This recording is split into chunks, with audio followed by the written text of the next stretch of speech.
नर्मदे हर। आज हमारी परिक्रमा का 114वां दिन, डे 114, मार्च 14, 2024। आज हम हमारी परिक्रमा की शुरुआत कर रहे हैं। आज का दिन की शुरुआत कर रहे हैं। अभी अभी हम रात्रि मुकाम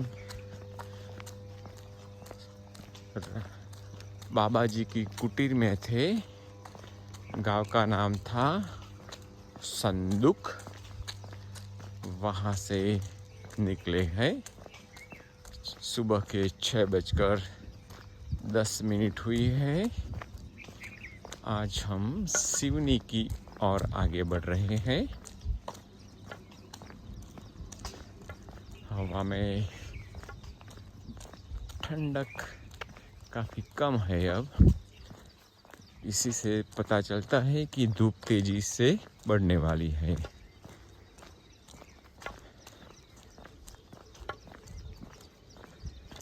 अभी सूर्योदय होने में थोड़ी देर है।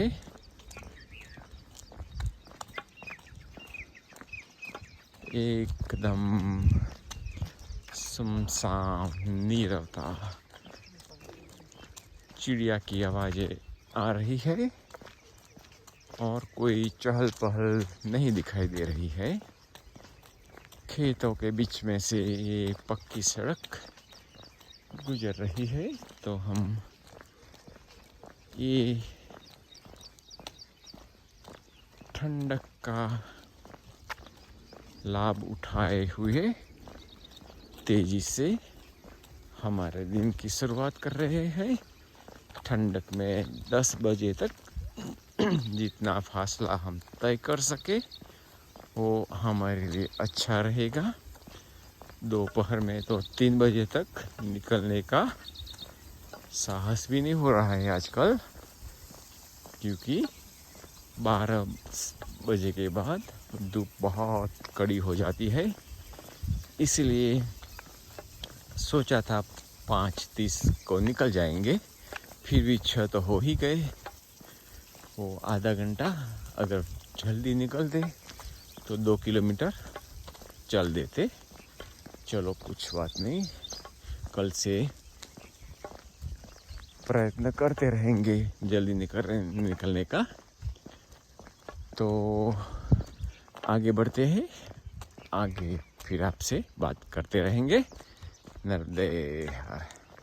तो हम मैया के तट पर आ गए। ये है दूधी नदी का संगम। अभी तो संगम जैसा कोई दिखाई नहीं दिया है, मगर बोलते हैं दूधी नदी सूखी है अभी। तो हम मैया के तट पर आ गए और आगे बढ़ते हैं, देखते हैं संगम आगे है या ये संगम नहीं लगता है। तो नदी का मैया का पट ही दिखता है, पात्र ही दिखता है। शायद आगे दूधी नदी मैया को मिलती होगी।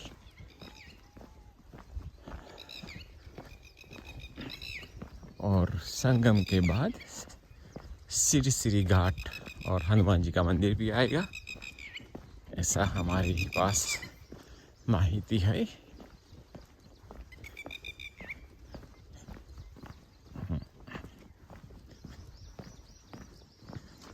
तो चलो मैया के तट से ही चलते हैं आज। बाकी के दिन ज़्यादातर हम मैया के तट से ही चलते रहेंगे। नर्मदापुरम के बाद देखेंगे आगे कैसा है। और नर्मदापुरम में अभी हमें 2 दिन चलना है, बाद में नर्मदापुरम आएगा। तो चलो भाई, सुबह सुबह में बहुत अच्छा मौसम है। अभी भी सूर्य नारायण दिखाई नहीं दे रहे हैं। ओह, शायद हम नीचे वाले हिस्से में हैं, इसलिए हो सकता है। बाजू में थोड़ी सी पहाड़ी जैसा है, पहाड़ी तो नहीं बट क्या बोलते हैं उसको, ऊंचाई है। थोड़ा रेता लगा है यहाँ, देखते हैं कब तक रेता में चलना है।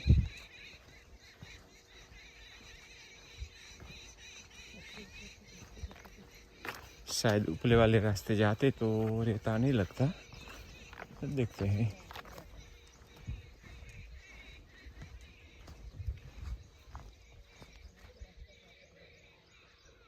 वो तार बंधा हुआ है, आगे देखते हैं, आगे रास्ता होता ऊपर चले जाते हैं। ऊपर तार बंधे हुए हैं, ऊपर तार बंधे हैं।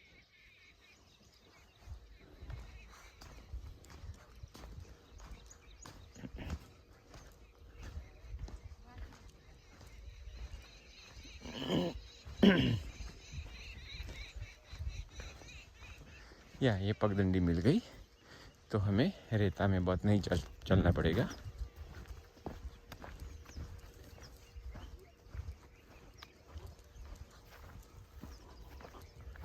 चलो तो चलते हैं आगे, देखते हैं। सुबह सुबह में कोई खेतों में भी मिलता नहीं है, इसलिए कुछ पूछना है तो पूछ भी नहीं सकते। बट बस एक बात का ध्यान रखना है कि मैया को लागने का नहीं है, और मैया को अपने सीधे हाथ रखने का है, दाहिने हाथ पर रखने का है। फिर आगे बढ़ते जाओ। अगर रास्ता आगे चलने जैसा नहीं है तो थोड़े बाएं मुड़ो, फिर रास्ता पकड़ लो मैया को दाहिने हाथ पे रखते हुए। नर्मदे, एक सुंदर मंदिर दिखाई देता है, पता नहीं कौन सा मंदिर है। घाट में आने के लिए पगथिये भी है, घाट बनाया गया है।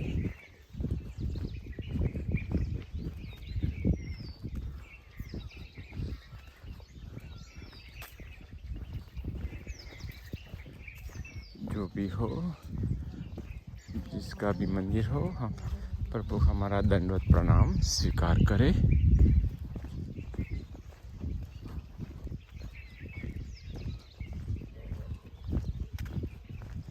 अब दे और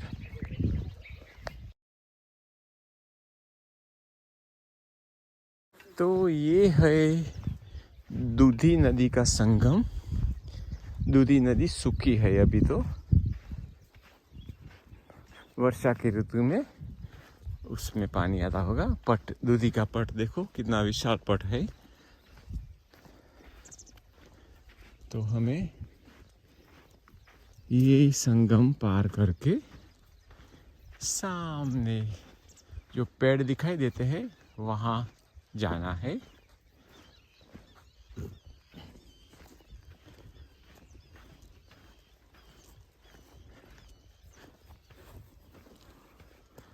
I think the big tree, we have to target that tree actually. तो ये है विशाल दूधी का पट, और ये है इसी तरह ये है मैया।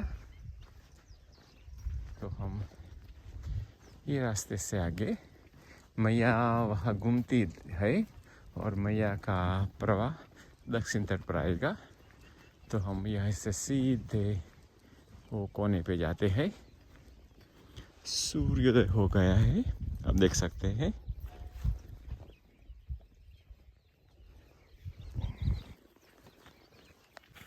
तो हम ये दूधी संगम पार कर गए। अब ये रेता वाला पट क्रॉस करके, पार करके सामने घास के किनारे किनारे चलते रहेंगे। ये है मैया का प्रवाह उत्तर तट पर है। और आगे घूमकर दक्षिण तट पर भी आ सकता है। तो अब ये रेता का पट पार करते हुए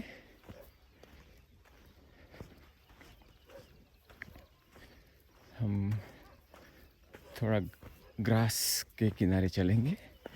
इससे हमें चलने में भी सुगमता रहेगी। ये रेता में पैर उठ नहीं रहे हैं। जब हम उठा जाए तो रेता खिसक जाता है और हमें आगे बढ़ने में दिक्कत होती रहती है।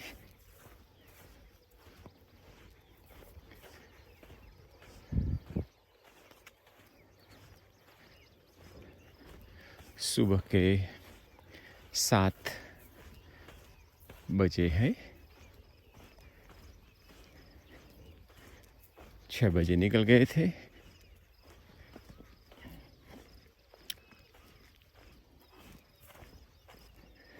चलो अब थोड़ा सा घास का सपोर्ट मिल गया।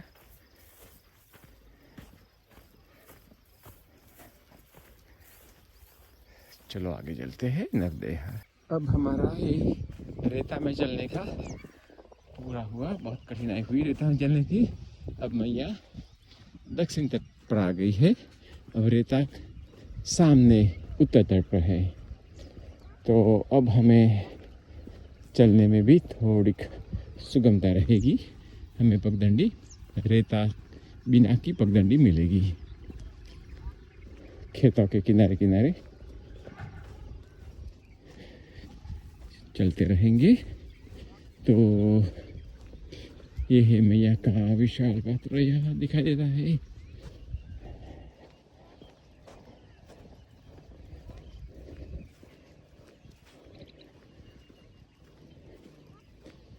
अब दूर दूर तक मैया दक्षिण किनारे बहती है।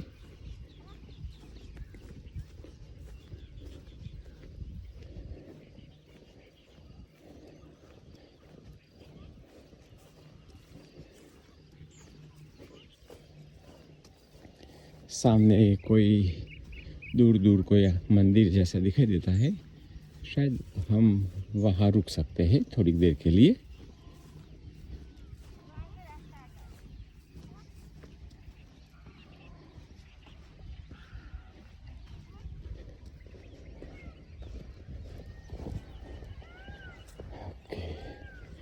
चलो ये रेता वाला अब चक्कर पूरा हुआ।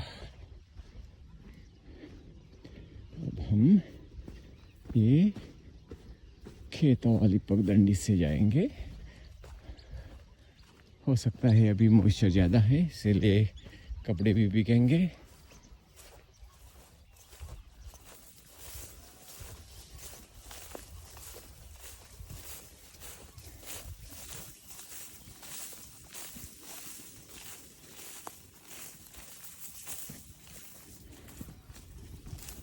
इसे तो कोई निश्चित पगडंडी नहीं दिखाई देती। जहाँ आप जाए वहाँ से पगडंडी शुरू होती है और आप ही पगडंडी बनाते हैं ऐसा दिखाई देता है। गांव के चास में ही चलते हैं। शायद अब किनारा लग गया तो अब हाँ अब पगडंडी दिखाई देती है और मैया का प्रवाह भी बह रहा है। तो अब हम मैया के तट पे बिल्कुल नज़दीक आ गए हैं।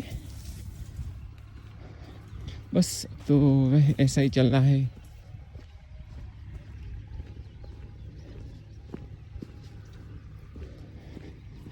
त्वदीय पाद पंकजं नमामि देवी नर्मदे। त्वदीय पाद पंकजं नमामि देवी नर्मदे। नमामि देवी नर्मदे। नमामि देवी नर्मदे। नमामि देवी नर्मदे। त्वदीय पाद पंकजं नमामि देवी नर्मदे। त्वदीय पाद पंकजं नमामि देवी नर्मदे। नमामि देवी नर्मदे, नमामि देवी नर्मदे। तो ये है किनारे का थोड़ा कठिन रास्ता।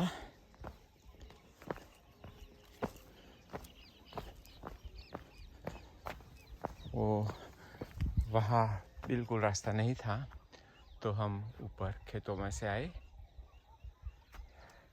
अब आगे भी रास्ता नहीं है मैया के तरफ पे, तो हम यहाँ से खेतों में चले जाते हैं।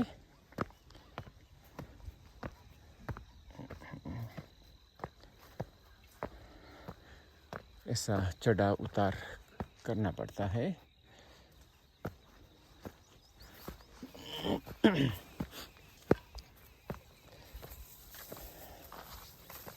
तो ये है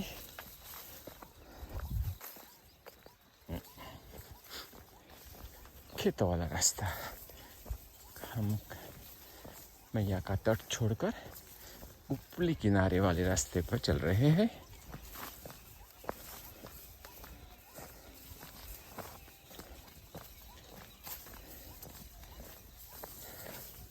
ये तट पे बहुत तीर्थ स्थान नहीं है, इसलिए हम आपको मंदिरों के बहुत दर्शन नहीं करा सकते हैं।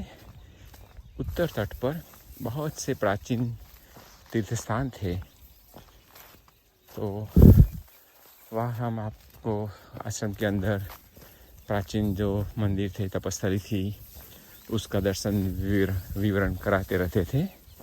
मगर यहाँ जो भी मंदिर है वो नए बनाए गए हैं, उसके पीछे कोई इतिहास नहीं रहा।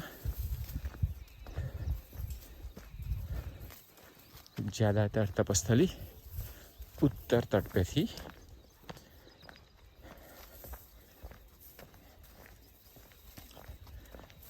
तो हम यहाँ से अब धीरे धीरे आगे चलते हैं। अगर आगे कोई मंदिर या आश्रम जैसा तो कोई लगता है, वहाँ विश्राम थोड़ा करेंगे। नवदेह खेरा गांव घाट, वहाँ हम 5 मिनट के लिए रुके। फिर हम अब सिवनी की तरफ आगे बढ़ रहे हैं।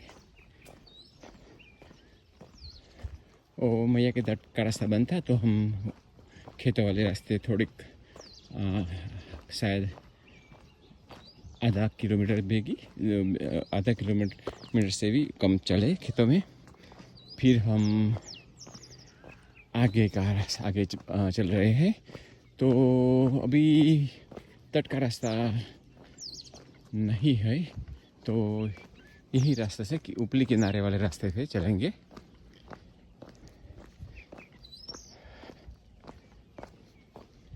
आज सारा दिन हमें यही मैया के पास ही चलने का है। पक्की सड़क हमें आज नहीं लेनी है, तो देखते हैं कैसा मोड़ आता है। मैया भी दाहिने बाएं मुड़ती रहेंगी, तो देखते हैं। नर्मदे। फिर से मैया का दक्षिण तट रहता है, उत्तर तट पर मैया का प्रवाह। चलने के लिए किनारे की ओर सुगम रास्ता है। बीच में थोड़ा खिस्सा रेता में चल कर आए। ऐसे तो मैया का पात्र बहुत विशाल है यहाँ। जब वर्षा की ऋतु होगी तो सब दोनों किनारे जब मैया बहती होगी तो कितना बड़ा पात्र दिखाई देगा होगा। तो यहाँ अब धूप की शुरुआत हो चुकी है। ऐसे तो अभी 9 बजे हो गए, 9 o'clock। फिर भी अब दोपहर की धूप जल्दी शुरू हो जाती है। कोई दिखाई दिखाई नहीं दे रहा है यहाँ। और अगर हम दोपहर यहाँ आते एक खुले सूखे तट पे तो गर्मी बहुत ज़्यादा लगती।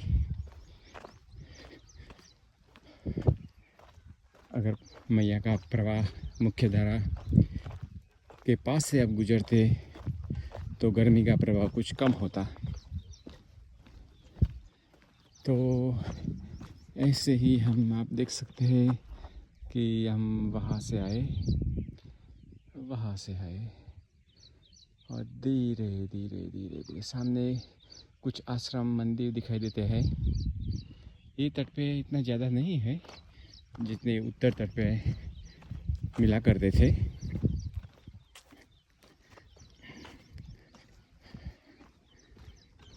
है मगर बहुत दो मंदिरों के बीच में, दो आश्रमों के बीच में बहुत ज़्यादा अंतर होता है। 3 किलोमीटर 5 किलोमीटर ऐसा लग जाता है।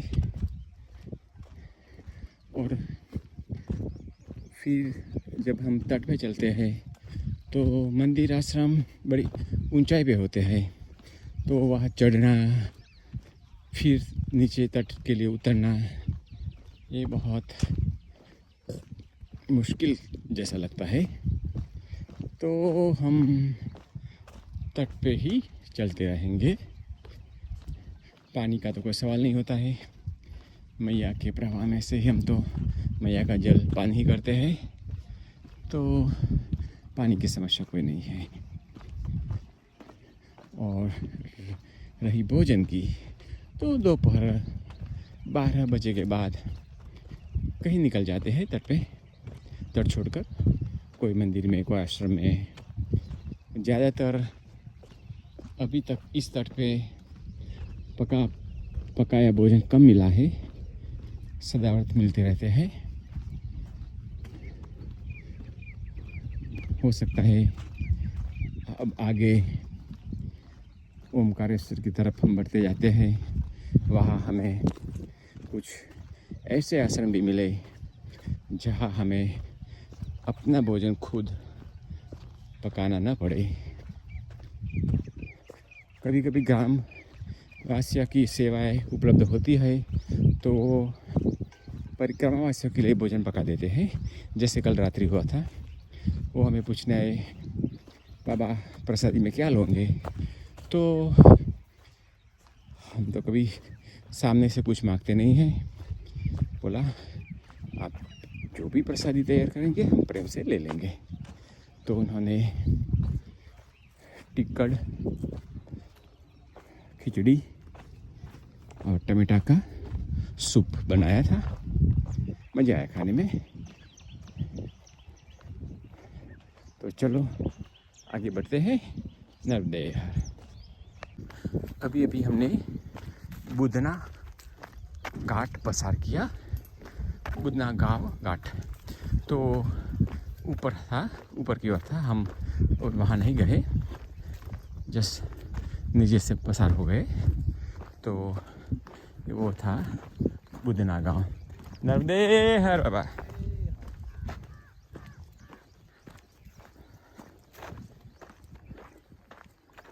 तो चलो आगे बढ़ते हैं। यहाँ मैया का पात्र बहुत विशाल है और गहरा, जल भी बहुत, प्रवाह बहुत गहरा भी है।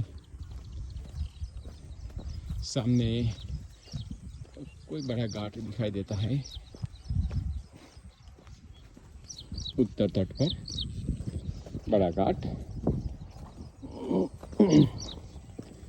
मेरा ये रास्ता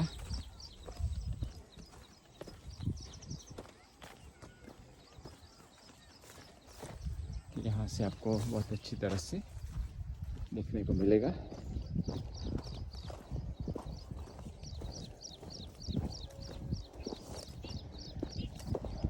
घाट पे सारे बहुत बड़ी संख्या में लोग जमा हुए हैं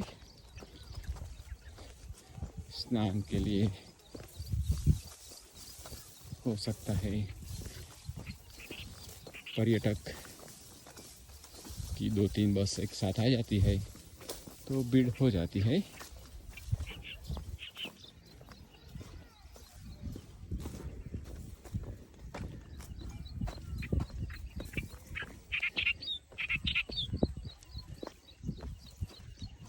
नौ 9:40 हुई है अभी।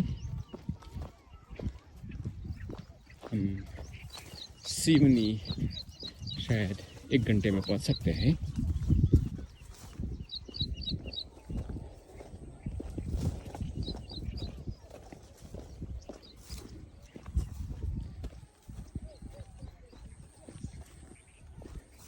अगर हम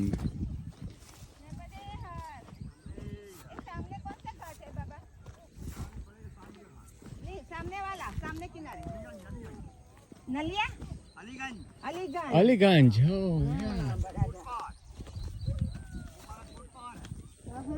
अली सामने अलीगंज तो हम गए थे। ओके, पता है अलीगंज घाट के ऊपर गए और वो लोगों ने हमें खाने का दिया था जल्दी सुबह में 10 बजे। रिंगन का या अलीगंज था। वो बोलते थे कि बाल भोग लेना है तो एक रोटी खाना। तो वो है अलीगंज। जब हम उत्तर तट पे जा रहे थे सुबह के 9:30 बजे थे तो हम सीधे चले जा रहे थे। तो यही टाइम था अलीगंज वाला सेवा केंद्र वाला ने बुलाया आ जाओ। हमें बोला अभी तो हमारे बाल भोग का टाइम है और अब भोजन के लिए बुला रहे हैं। तो बोले कम खाना तो बाल भोग हो जाएगा। फिर उन्होंने इतनी अच्छा सब्जी बनाई थी बैंगन की, मसाले वाले भरे हुए बैंगन, चावल, बहुत अच्छी दाल, गर्मा गर्म रोटी। तो हमने बाल भोग की वजह हमने पूरा भोजन ही कर लिया था। तो जब ऐसे मौके आते हैं तो याद रह जाते हैं।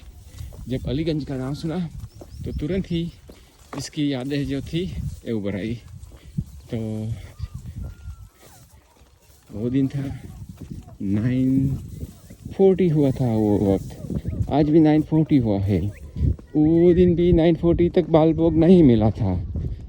आज भी बाल भोग नहीं मिला है। वहाँ तो 9:40 किसी ने बाल भोग की जगह पूरा भोजन दे दिया था। अब आज देखते हैं क्या होता है। बाल भोग की जगह भोजन मिलता है कि बाल भोग ही नहीं मिलता है।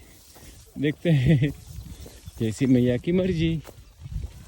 चलो आगे चलते हैं। नर्मदे हर। आज परिक्रमा का 114वां दिन, डे 114। आज जब हम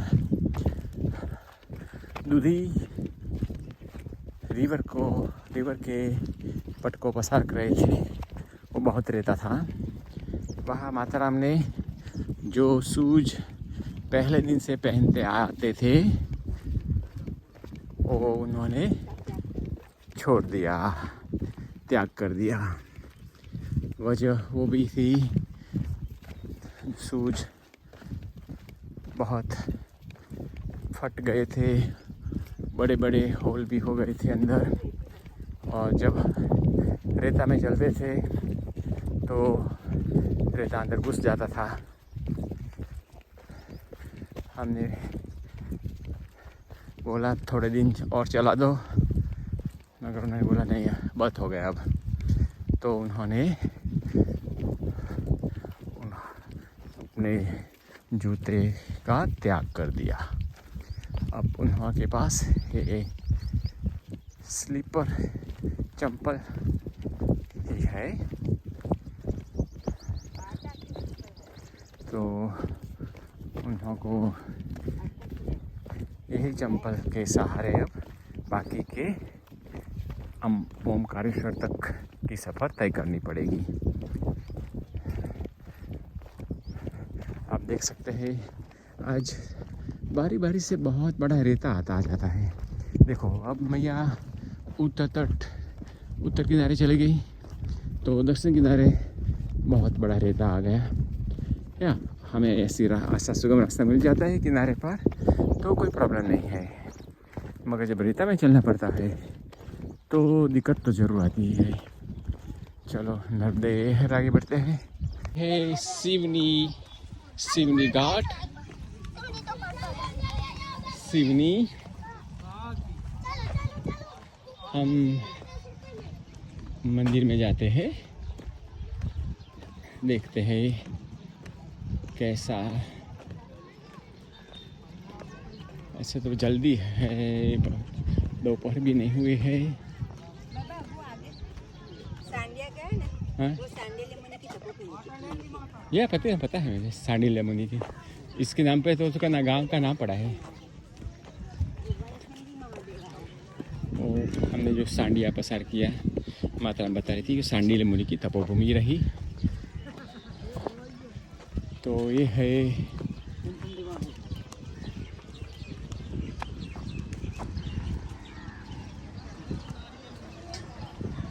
देवखंडी महादेव, वनखंडी महादेव, वनखड़ी महादेव। तो ये है घाट, बहुत अच्छा घाट है।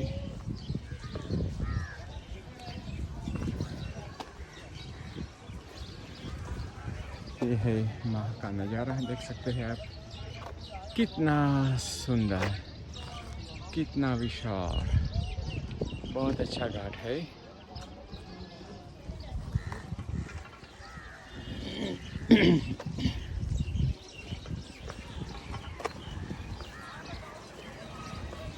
नर्मदे हर मैया।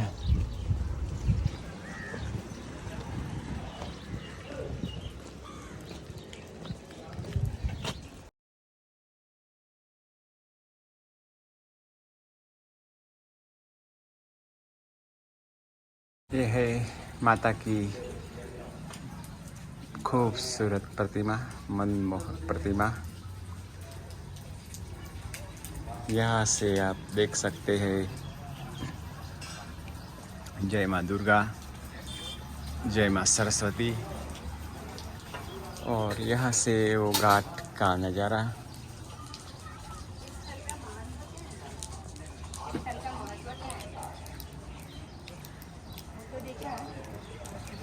ये है श्री जमुना जी, श्री लक्ष्मी जी, वन महादेव के ऊपर है।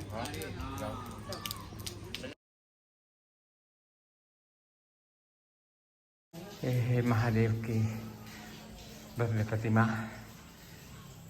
वनखेड़ी महादेव, वनखेड़ी महादेव। गणेश जी, और यहाँ से आप देख सकते हैं मैया,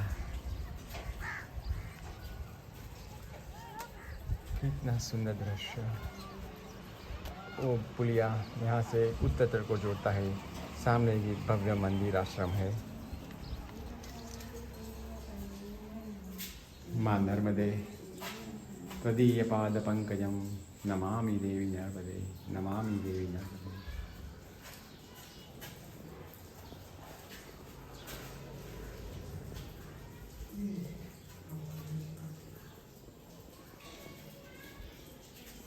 हे मैया,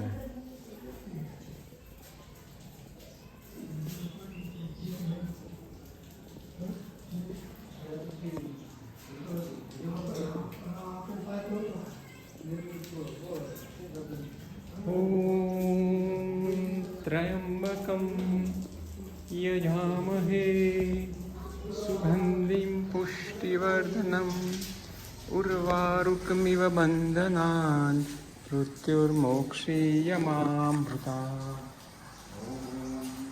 त्र्यंबकं यजामहे सुगंधिं पुष्टिवर्धनम् उर्वारुकमिव बन्धनान् मृत्युर्मोक्षीयमामृतात्। ओम नमः शिवाय, ओम नमः शिवाय, ओम नमः शिवाय। अभी हमने सिवनी में दोपहर का भोजन प्रसाद लिया। वहाँ थोड़ा विश्राम भी किया। नर्मदे है। और आज भोजन प्रसादी में दाल बाटी, सब्जी, चावल की दाल और गर्मा गर्म खीर, वो था आज का भोजन प्रसादी। बहुत बढ़िया भोजन था। यहाँ हम 10:45 पे आ गए थे। हम सोचते थे कि थोड़ा आराम करके 5-10 मिनट आराम करके आगे निकल जाए, मगर वो लोगों ने बोला नहीं, प्रसादी पाके ही जाओ। तो फिर हम रुक गए। तो 10:45 से आए थे, 12:45 पे निकले हैं। कड़ी धूप है, अगर निकलना तो होगा ही। वो जल्दी से रुक गए थे तो जल्दी निकलना पड़ा। तो धूप आप देखिए, सूरज बिल्कुल हमारे सिर पे है और पवन मध्यम गति से चल रही है। वो एक मुनाफा है। अगर ये कड़ी धूप में अगर पवन नहीं चलती तो हम भी नहीं चल सकते। सो हमारे चलने में पवन का चलना बहुत मददरूप है। तो हम सिवनी से निकलकर माछा गांव तक ये सड़क पे जाएंगे और इसके बाद माछा गांव से हम मैया के तट पे चले जाएंगे।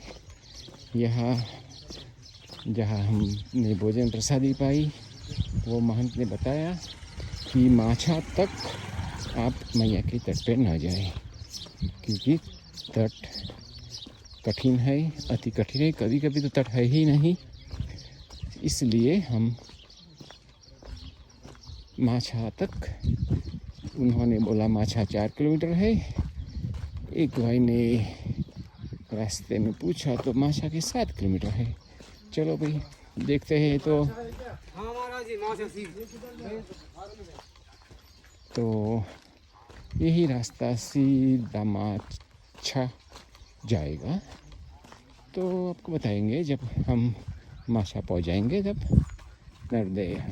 तो गर्मी से बचने के लिए हम दोपहर के बाद ये कैप का उपयोग करते हैं। ये 60% RV प्रोटेक्टेड है। रेडियो एक्टिव रेस को 60 से 70% तक वो ब्लॉक करती है। तो जो ओजोन की वजह से जो रेडियो एक्टिव किरणें आती है, वो आपके शरीर को नुकसान ना पहुंचाए, इसलिए हम उसका दोपहर के बाद उपयोग करते हैं। और इसकी जो रिम है 2 इंच की चारों तरफ, वो बहुत मददरूप होती है। वो रिम से आँखों पर सीधा प्रकाश नहीं आता है, कानों पर नहीं आता है, और पीछे की तरह ऐसा है जो गर्दन को भी किरणों से बचाता है। तो ये है हमारा गर्मी से बचने के लिए, सीधे सूरज के किरणों से बचने के लिए ये कैप का इस्तेमाल है। सर्रा किशोर गांव। तो हम सर्रा किशोर गांव में प्रवेश कर रहे हैं।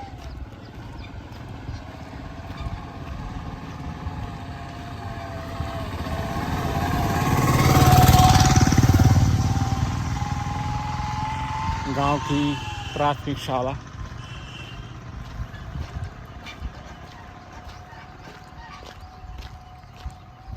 छोटा सा गांव लगता है।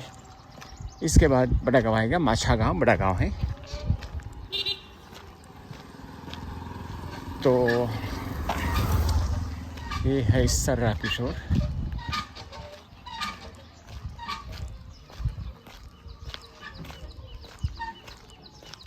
तो हमें माछा जाना है, तो हम माछा जाते हैं यहाँ से।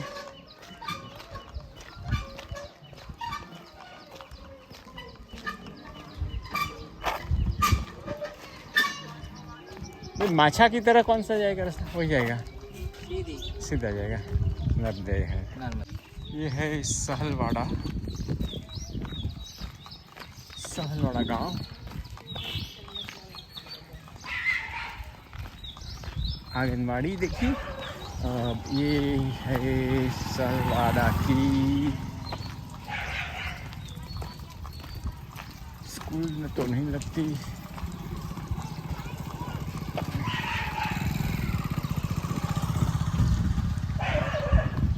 है सहलवाड़ा की माध्यमिक शाला।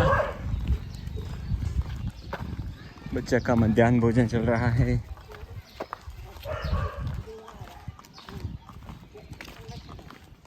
पीछे से धुआं आता है और यहाँ हैंडपंप है सामने।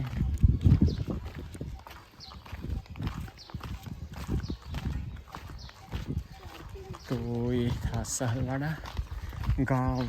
इसी तरह लगता है। हम गांव से बाहर का जो रास्ता है वहाँ से जा रहे हैं। गांव में जाने का कोई प्रयोजन नहीं है, तो धीरे धीरे गांव के बाहर होते हुए हम माछा गांव की ओर आगे बढ़ेंगे। यहाँ रास्ते में जाते थे और यहाँ पानी के लिए रुके थे, और ओ भैया ने चाय के लिए पूछा। हमने कहा गर्मी में चाय तो नहीं पीनी है, मगर उन्होंने नए नए बनाए हुए दही में से दही को भाग कर उन्होंने हमें मठा दिया। उसमें हमने नमक और शुगर डाल के लस्सी बना दी। इतना बड़ा मज़ा आया। जब थी तब दिखाने थे ना। कहाँ गए वो भैया? उधर बैठे। भैया आपकी लस्सी पी के बहुत मज़ा आया। सब संतृप्त हो गए। गर्मी में इतना बड़ा अच्छा लगा। आपका नाम क्या भैया? आकाश राय। आकाश राय। तो आकाश भैया ने बहुत अच्छा मठा पिलाया। मैया उन्हों को सुखी रखे, इन्हों की सभी मनोकामनाएं पूर्ण करे। नर्मदे हर। तो दोपहर के विश्राम और भोजन प्रसादी के बाद हम 8 से 9 किलोमीटर खेतों की कच्ची सड़क से चलते हुए आए। अब हम वापस मैया के तट पर आ गए हैं। मैया के तट पर नीचे पानी के लेवल पे कोई रास्ता नहीं दिखाई दे रहा है। ये ऊपरी किनारे पर रास्ता है। तो नीचे तो समस्या विकट ही है। ये रास्ता बहुत सुगम है। नीचे झाड़ी बहुत लगी हुई है, आप देख सकते हैं। ये झाड़ी में रास्ता लगभग अशक्य जैसा दिखाई देता है ही नहीं। होता तो पगडंडी दिखाई देती। तो हम यहाँ से मैया की सपाटी से होते हुए नहीं, मगर ऊंचाई के किनारे वाले रास्ते से आगे बढ़ेंगे। बार बार मैया के दर्शन होते रहेंगे। आप देख सकते हैं मैया ऐसे तो पास में ही है।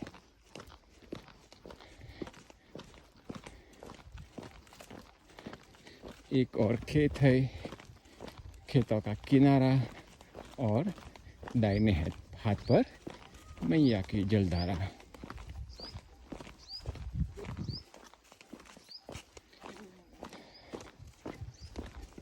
पानी बहुत गहरा दिखाई दे रहा है यहाँ। पात्र भी विशाल है।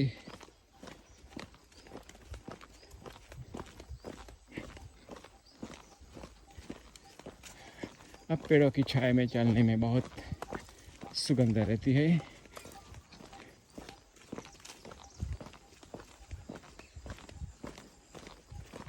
नर्मदे हर यहाँ कोई परिक्रमावासी रुके हुए हैं। नर्मदे हर नहीं, अंदर जब दूर जाएगा मैया से वो घूम के जाएगा। थोड़ी बार मैया का तट देखने को मिला, फिर रास्ता थोड़ा 2 खेतों के बीच में से दूर होता हुआ फिर मैया की ओर जा रहा है। हमें भी रास्ते के साथ साथ घूमना पड़ता है। तो अब दोपहर के 2:15 हुई होगी।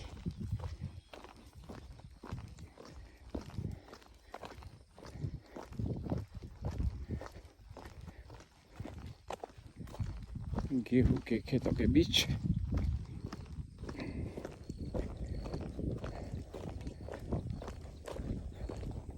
आधे घंटे पहले पवन की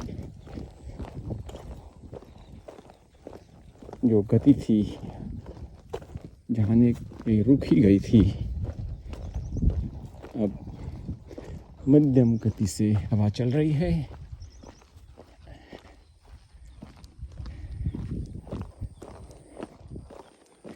फिर हम लगता है कि मैया के तट से नज़दीक आ गए हैं।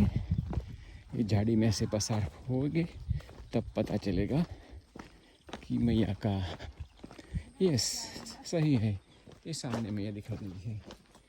तो बीच में एक खेत घूमना पड़ा।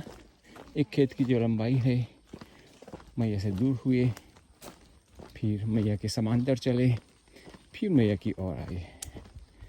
तो यहाँ से अब आगे देखते हैं कि मैया के तट पे चलना मिलता है या ऊपरी किनारे से।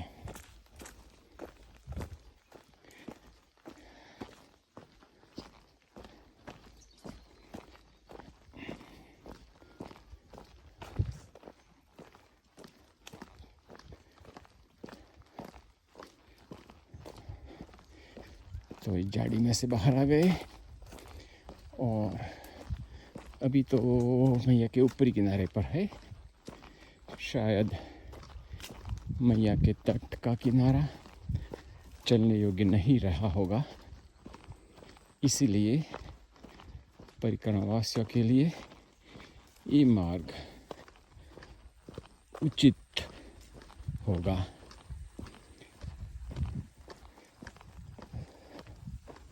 नहीं है, नीचे तो मार्ग नहीं है, आप देख सकते हैं। कोई शक्यता ही नहीं है नीचे जाने की।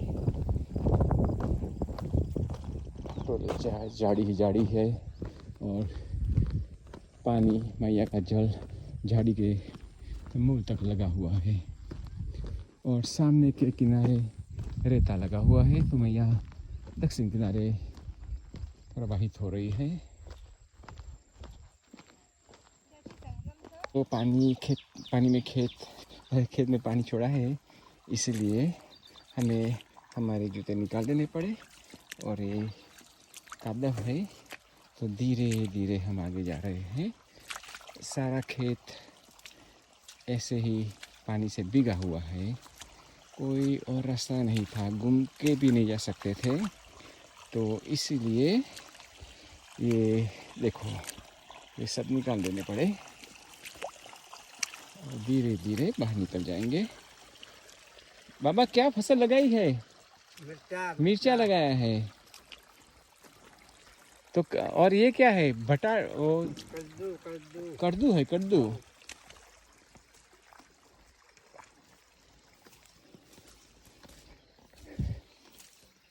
ये भी क्या करे बेचारे, फसल को पानी तो देना ही पड़ता है।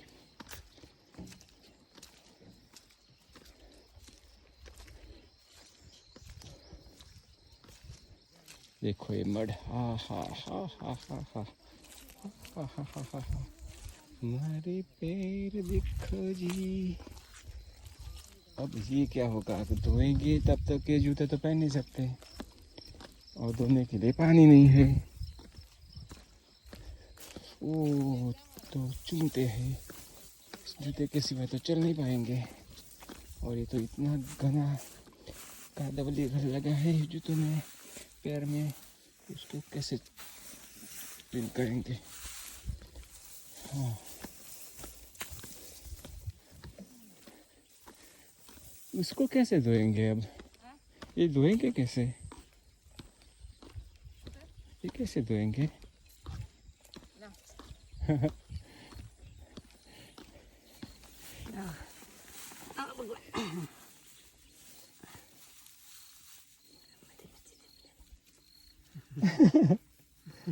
Oh my god. Sikitnya Pak itu tuh karena pula. Nah, ada bagi dia bro. नीचे थी तो पीछे नीचे से Ya, sorry. Okay, पूरा मेरा नेल है ना निकल गया है, सो संभालना पड़ता है सारा का सारा। निकल गया। चलो पानी आप दे दो। तो ये है संगम, नदी के पट में ही खेतीबाड़ी लगाई दी गई है। ये है कोई नदी का यहाँ से संगम हो रहा है। तो हम यहाँ से नदी को भी पार करेंगे। नदी में जो नदी के पट में खेत लगे हुए हैं, इसको भी पार करेंगे। शायद नदी में पानी नहीं होगा, देखते हैं क्या बात है। बहुत दिलचस्प अनुभव होते रहते हैं परिक्रमा में। हर तरह की परिस्थितियों मिली, सभी परिस्थितियों में से मैया की कृपा से हम गुजर रहे हैं। मैया की कृपा से परिस्थितियों में से निकलते रहे। ये देखो, ये हुआ भिगोता ही जा रहा है हमें। अब अभी तो अच्छा लगता है, बहुत धूप है ना, मगर जब पैर को जमाना होता है ना, तब मुश्किल हो जाती है। चलो, नदी तो सूखी है, संगम का तो कोई। अब ये कौन सी नदी है, नदी का नाम पता नहीं है, देख लेंगे। तो ओ मैया को पूछा तो बोला ऊपर से ही जाना पड़ेगा, और कोई आपके पास चारा नहीं है। चलो चढ़ जाते हैं एक के बाद एक सीढ़ियाँ। तो ये छोटा सा गांव भानपुर, हम गांव में नहीं जा रहे, यहाँ से बाहर से निकल जाते हैं और मैया के किनारे की तरफ ये रास्ता मोड़ता है। वहाँ से हम बटगांव के रास्ते से जाना है। ये उसने बताया, मगर दिशा तो उसकी गलत दिखाई देती है। वो वापस ले जाता है हमें।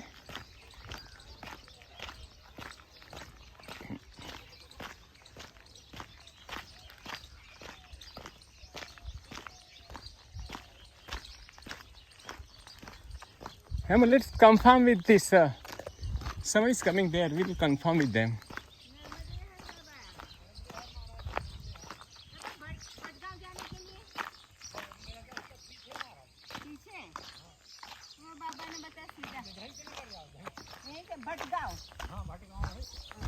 See, वो ने गलत बता दिया था, उसे ऐसे बोलते सीधे चले जाओ, सीधे चले जाओ। सीधा का मतलब कौन सीधा?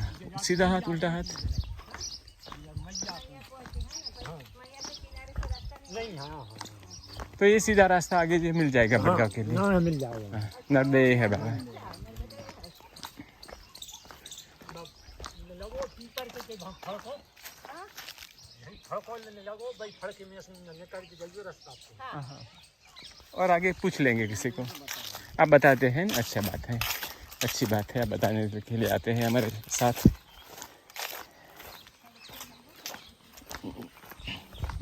ओ भैया गांव में घर में बैठे थे, पूछा तो क्या हो सीधे निकल जाओ। हाथ बता दिया कि हाथ से सीधे निकल जाओ। तो चाय पी लेगी मारा। चाय हम पीते नहीं है, अच्छा, दोनों में से कोई चाय नहीं पीते हैं। हाँ।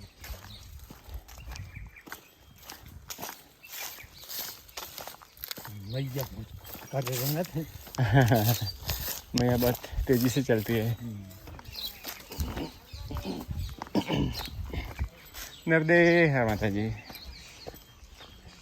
यही फाटक में से निकल गई। हाँ,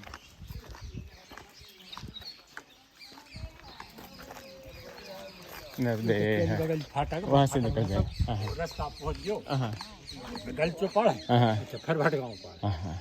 नर्दे है, ना नर्दे है, नर्दे है। तो भैया ने हमारे साथ आए और हमें सही रास्ता बताया। तो ऐसे अगर आप कंफर्म नहीं करते रहे तो आप कहीं और चले जाते। नर्दे तो वो उल्टे हाथ आना था, उन्होंने बजाय सीधे हाथ का रास्ता बता दिया।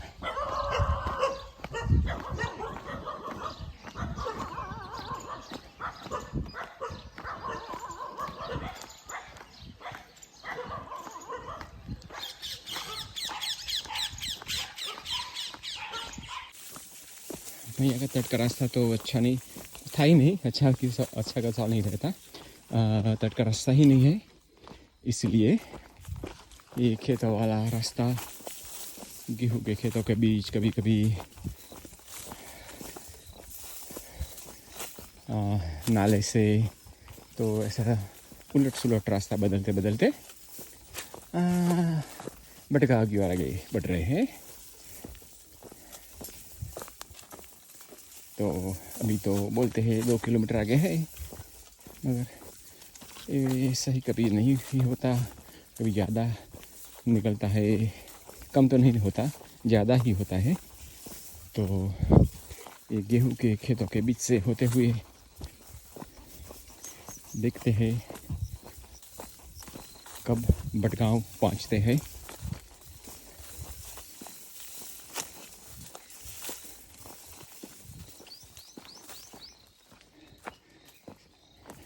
बहुत से खेतों में गेहूं लगा हुआ है, सब गेहूं गेहूं गेहूं ही है।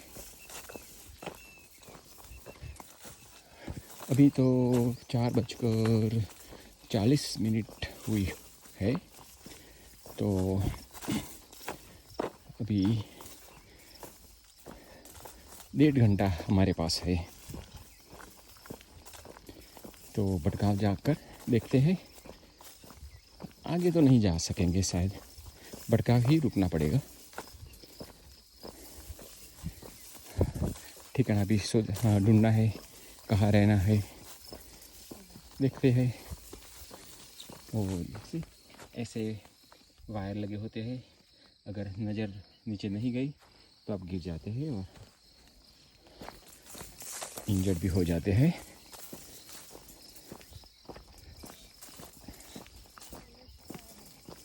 इलेक्ट्रिक केबल ऐसे पास होते हैं, वो पंपिंग के लिए इलेक्ट्रिक ऐसे ले जाते हैं। मेरे तो पीछे बैग ऊंची है तो बहुत झुकना पड़ेगा, और ऐसे पाइप होता है। तो हर कदम पे आपको निगाहें जमानी पड़ती है, ध्यान से देखना पड़ता है कि आगे क्या है। आप कभी गीला हो जाता है, अगर नहीं देखा तो फिसल जाते हो। देखो ये हमें कादा कीचड़ वाला रास्ता गया, कभी पाइप, कभी केबल, कभी कांटे की तार।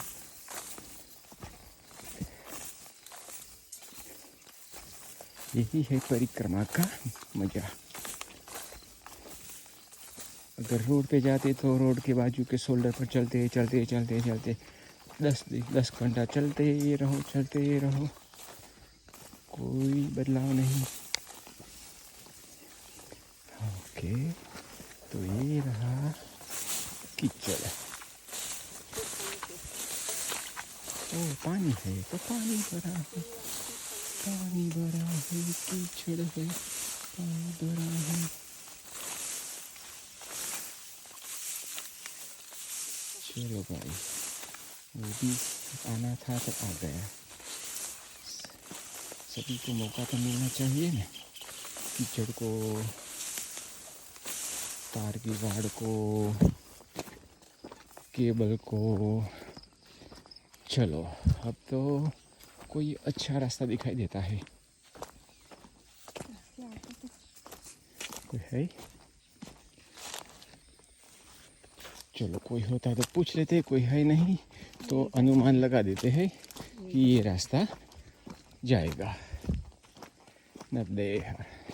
तो ये बटगांव आ गया है, तो शायद वो बटगांव का बाहरी हिस्सा होगा। बोलते हैं मंदिर आगे है, तो हो सकता है मैया के तट पे हो, तो 1 किलोमीटर हो सकता है गांव से तट। कभी कभी दूर भी होता है, तो देखते हैं कितना दूर है। गांव तो बड़ा दिखाई नहीं दिया, बहुत 10-15 मकान ही दिखाई दिए। शायद बड़ा हिस्सा गांव का आगे हो सकता है।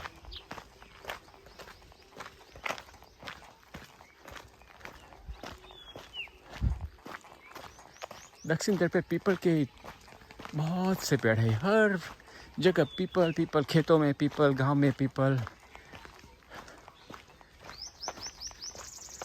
इतने सारे पीपल के पेड़ पहले नहीं देखे। पहले आम के पेड़ बहुत आए, अब आम के पेड़ बहुत नहीं दिखाई देते। पीपल के बरगद के भी बहुत नहीं दिखाई देते। हमको पता नहीं पड़ता है। हाँ, ठंडक अभी घाव, अब लगता है घाव अभी आया।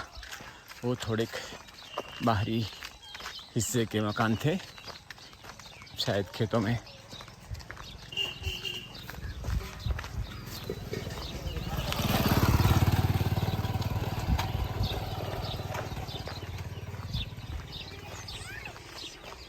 तो हम बटगांव गांव में प्रवेश कर रहे हैं।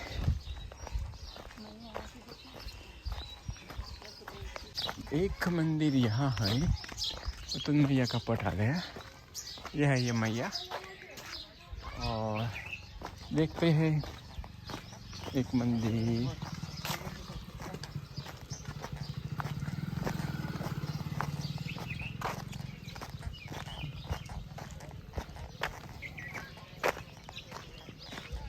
नर्मदे है, वो आश्रम का है जो आगे है, वो उसे बोलते हैं बड़ा मंदिर, उसे बोलते हैं। तो उसको बोलते हैं बड़ा मंदिर।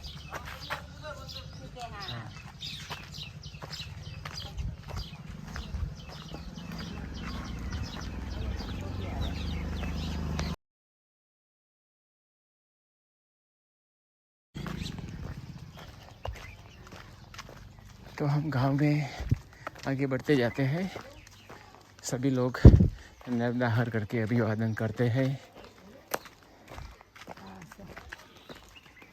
नर्मदे हर। बेटा मंदिर कहाँ है? मंदिर आगे, बड़ा मंदिर आगे। बड़ा मंदिर बहुत आगे है।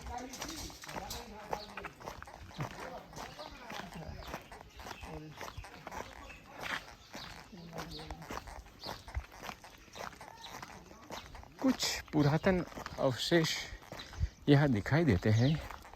पता नहीं ये क्या हो सकता है, कैसी स्थिति में यहाँ रखे गए हैं।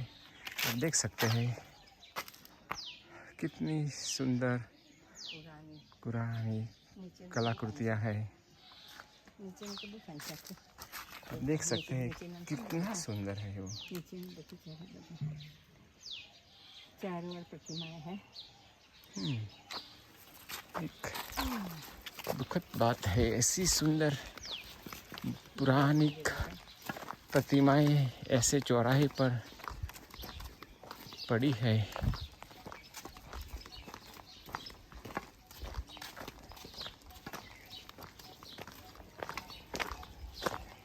ओ मंदिर तो दिखाई दिया। नरबड़े हार। अब देखते हैं मंदिर में। बाबा बड़ा मंदिर कौन सा है? यही है। तो ये है बड़ा मंदिर।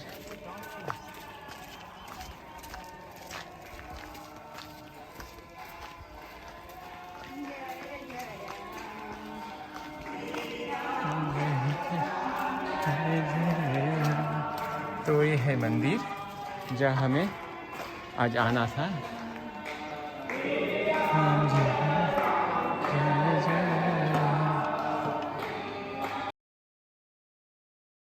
ये है हमारा आज रात्रि का विश्राम स्थल, उसको बोलते हैं बड़ा मंदिर, गांव भड़काव।